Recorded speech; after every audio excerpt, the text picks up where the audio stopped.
Hello everyone, I am Kanika Chauhan. तो आज हम देखेंगे ऑर्गेनिक केमिस्ट्री का इंट्रोडक्शन। तो जो ऑर्गेनिक कंपाउंड्स होते हैं उनकी स्टडी करते हैं किसमें, हम ऑर्गेनिक केमिस्ट्री में। तो जो ऑर्गेनिक कंपाउंड्स होते हैं हम डेली लाइफ में मोस्टली जो चीज़ें यूज़ करते हैं वो किससे बनी होती है, ऑर्गेनिक कंपाउंड से मिलकर बनी होती हैं। फॉर एग्ज़ाम्पल जैसे कि हम देखते हैं जो भी डाइज़ हैं, जितनी भी मेडिसिन्स हैं, जो क्लोथ्स हैं, जो भी पेंट है, ये सब किससे बनता है, ये ऑर्गेनिक कंपाउंड से बनते हैं। तो जो ऑर्गेनिक है इसको हम जनरली क्या बोल सकते हैं, ये लाइफ से रिलेटेड है। जितने भी लिविंग ऑर्गेनिज्म हैं उनसे जो भी चीज़ें मिलती हैं वो ऑर्गेनिक कंपाउंड्स हैं, ऐसे हम बोल देते हैं। तो अब क्या हुआ, अब हम ये एक हिस्ट्री से देखते हैं। तो जो भी पहले क्या होता था कि जो भी नेचुरली अकरिंग सब्सटेंस थे तो उसको हमने क्या किया था, उसको 3 पार्ट में डिवाइड कर लिया था, यानी मोटे तौर पे 3 पार्ट में डिवाइड कर लिया था। एक तो जो प्लांट्स हैं नेचर से मिलते हैं, एक एनिमल्स और मिनरल्स हैं। फिर धीरे धीरे जैसे जैसे डेवलपमेंट होता गया तो फिर क्या हुआ, जो केमिस्ट हैं उन्होंने क्या किया, ये जो नेचुरल अकरिंग सब्सटेंस है जिनको 3 टाइप्स में डिवाइड किया था, प्लांट्स में, एनिमल्स में एंड मिनरल्स में, इन्होंने क्या करा, इसकी 2 क्लासेस बना दी। 2 क्लास में इन्होंने डिवाइड कर दिया। किस बेसिस पे, तो सोर्स के बेसिस पे इन्होंने 2 पार्ट्स में डिवाइड कर दिया। तो इन्होंने क्या किया, एक तो इन्होंने क्लासिफाई कर दिया ऑर्गेनिक कंपाउंड्स, एक क्या कर दिया, ऑर्गेनिक कंपाउंड्स बना लिए, और दूसरी क्लास में किसको डाल दिया, तो इनऑर्गेनिक कंपाउंड्स को डाल दिया। ऐसे इन्होंने डिवाइड कर दिया, 2 क्लास बना ली। तो जो ऑर्गेनिक कंपाउंड्स हैं, अब ये ऑर्गेनिक कंपाउंड्स कहाँ से मिल रहे हैं, तो जो भी लिविंग ऑर्गेनिज्म है उनसे मिल रहे हैं, तो इसलिए इन्हें क्या बोला, ऑर्गेनिक कंपाउंड्स। और इसमें क्या क्या आ गए, फॉर एग्ज़ाम्पल जैसे भी जो भी प्रोटीन्स हो गए, विटामिन्स हो गए, ये सब क्या है, ऑर्गेनिक कंपाउंड्स। अब इनऑर्गेनिक कंपाउंड्स क्या हो गए, जो इनऑर्गेनिक सोर्सेज से मिल रहे हैं। तो जो क्या है, इनऑर्गेनिक सोर्स से मिल रहे हैं, इनऑर्गेनिक सोर्स है इनका। जैसे जो रॉक्स हैं, रॉक से क्या मिल रहे हैं, मिनरल्स मिल रहे हैं, तो ये क्या हो गया, इनऑर्गेनिक कंपाउंड हो गया। तो अब जो ऑर्गेनिक कंपाउंड्स हैं इनकी स्टडी के लिए एक सेपरेट ब्रांच बना ली, उसको हमने क्या बोल दिया, वो ऑर्गेनिक केमिस्ट्री हो गई।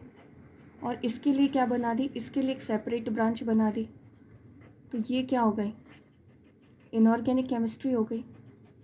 ऐसे अब क्या होता है, धीरे धीरे और डेवलपमेंट होता है चीज़ों का। तो अब क्या होता है कि 19th सेंचुरी में क्या होता है, 2 साइंटिस्ट आते हैं। तो अब हम उनकी थ्योरीज़ देखेंगे। अभी तो हमने कंपाउंड्स देख लिए, अब हम इनकी थ्योरीज़ देखेंगे। तो जो 19th सेंचुरी है, 19th सेंचुरी में क्या होता है, 2 साइंटिस्ट आते हैं। तो अब ये 2 साइंटिस्ट कौन से होते हैं, तो एक तो होते हैं बर्जीलियस और एक होते हैं वोलर, ये होते हैं। तो अब बर्जीलियस क्या बोलते हैं, ये बताते हैं ऑर्गेनिक कंपाउंड्स के बारे में। तो ये बोलते हैं कि जो ऑर्गेनिक कंपाउंड्स होते हैं ना, इनके फॉर्मेशन के बारे में बताते हैं। तो ये बोलते हैं ये जो ऑर्गेनिक कंपाउंड्स का जो फॉर्मेशन होता है, ये कैसे फॉर्म होते हैं, तो इनका जो फॉर्मेशन होता है वो होता है लिविंग ऑर्गेनिज्म में फॉर्मेशन होता है इनका, ऑर्गेनिक कंपाउंड्स का। और इसके फॉर्मेशन के लिए एक मिस्टीरियस फोर्स काम करता है, और इस फोर्स को इन्होंने क्या बोल दिया, वाइटल फोर्स बोल दिया। इन्होंने ये बोला कि जो भी ऑर्गेनिक कंपाउंड्स हैं इनका फॉर्मेशन ऐसे बाहर नहीं हो सकता, ये ऑर्गेनिज्म के अंदर होगा, और उसके लिए क्या काम करेगा, वाइटल फोर्स काम करेगा। और ये जो वाइटल फोर्स इन्होंने बोला, तो इन्होंने फिर ये थ्योरी में नाम दे दिया। इन्होंने बोला कि इस थ्योरी को क्या बोलेंगे, वाइटल फोर्स थ्योरी। तो अब इन्होंने क्या बोला कि ये जो ऑर्गेनिक कंपाउंड्स हैं इनका प्रिपरेशन लैब में नहीं हो सकता, क्योंकि इन्होंने तो बोला ऑर्गेनिज्म के अंदर होगा। अब क्या होता है, साइंटिस्ट वोलर आते हैं। तो ये वोलर आते हैं, ये क्या करते हैं, ये कुछ एक्सपेरिमेंट कर रहे होते हैं। तो ये कोई एक्सपेरिमेंट कर रहे होते हैं, तो ये लैब में एक्सपेरिमेंट कर रहे होते हैं। अब क्या करते हैं, ये कोई इनऑर्गेनिक कंपाउंड होता है अमोनियम साइनेट, इसको हम क्या बोलते हैं, अमोनियम साइनेट। तो अमोनियम साइनेट से ये क्या बना देते हैं, यूरिया बना देते हैं, यूरिया का फॉर्मेशन कर देते हैं। ये है यूरिया। तो अब ये अमोनियम साइनेट कैसा है, ये इनऑर्गेनिक कंपाउंड है। और यूरिया कैसा है, ये ऑर्गेनिक कंपाउंड है, यूरिन में प्रेजेंट होता है यूरिया। तो अब ये इन्होंने ये जो सारी प्रोसेस की, ये कहाँ पे की, ये लैब में प्रिपेयर किया इन्होंने। तो अब इन्होंने क्या बोला था, बर्जीलियस ने बोला था कि ये जो कंपाउंड है ऑर्गेनिक कंपाउंड लैब में तो ये प्रिपेयर हो ही नहीं सकते, लेकिन वोलर ने कहा कि लैब में प्रिपेयर हो सकते हैं।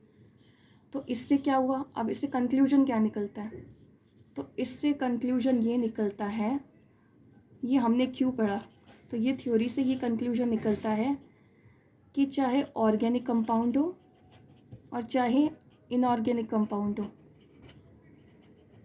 इन दोनों की ही फॉर्मेशन है, इनका जो फॉर्मेशन है वो लैब में हो सकता है। ठीक है, तो ये हमने इनकी थ्योरी देख ली। तो अब हम देखते हैं, ये तो पहले की बात थी कि जनरल ऑर्गेनिक कंपाउंड्स थे, तो उनकी जो स्टडी है वो ऑर्गेनिक केमिस्ट्री में हुई। फिर अब ये बोला गया तो ऑर्गेनिक केमिस्ट्री में ऐसा क्या होता है, तो ऑर्गेनिक केमिस्ट्री में कार्बन होता है, जो कोई भी जैसे स्टोरी चल रही है तो इस स्टोरी का कोई मेन कैरेक्टर होता है ना, मेन हीरो होता है। तो इस जो ऑर्गेनिक केमिस्ट्री का ये जो हीरो है वो क्या है, कार्बन। तो अब कार्बन में ऐसा क्या होता है, जो ये हीरो है तो कुछ तो प्रॉपर्टीज़ होती होंगी, स्पेशल कैरेक्टर होते होंगे इसके। तो कार्बन की एक तो प्रॉपर्टी होती है कैटेनेशन की। तो कार्बन की क्या प्रॉपर्टी होती है, कैटेनेशन की। कैटेनेशन की प्रॉपर्टी क्या होती है, यानी सेल्फ लिंकिंग प्रॉपर्टी होती है, यानी कि जो कार्बन है वो अपने जैसे और कार्बन एटम्स के साथ चेन बना लेता है, एक ब्रांच बना लेता है। और इसी ब्रांच के कारण तो हम इसकी स्टडी कर पाते हैं, एक पूरी हाइड्रोकार्बन्स जो ब्रांच है, हाइड्रोकार्बन की स्टडी करते हैं, जो पेट्रोलियम वगैरह बनते हैं। और ये कार्बन क्या होता है, एक टेट्रावेलेंट होता है, ये टेट्रावेलेंट होता है। और एक क्या होता है, इसके मल्टीपल बॉन्ड्स होते हैं कार्बन के। कितने बॉन्ड होते हैं, कार्बन सिंगल बॉन्ड भी बना सकता है, डबल बॉन्ड भी बना सकता है, ट्रिपल बॉन्ड भी बना सकता है।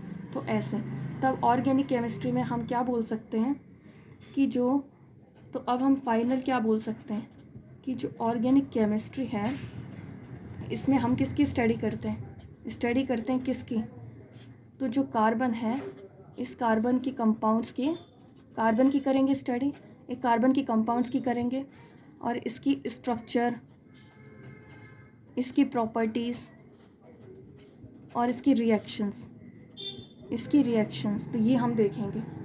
ठीक है, तो ये हमने आज देख लिया इसका जो ऑर्गेनिक केमिस्ट्री का बेसिक, जो बिल्कुल बेसिक पोर्शन है कि ये थ्योरी क्या होती है। ठीक है, तो आगे के लिए आप देखते रहिए और लेक्चर्स। Okay, thank you.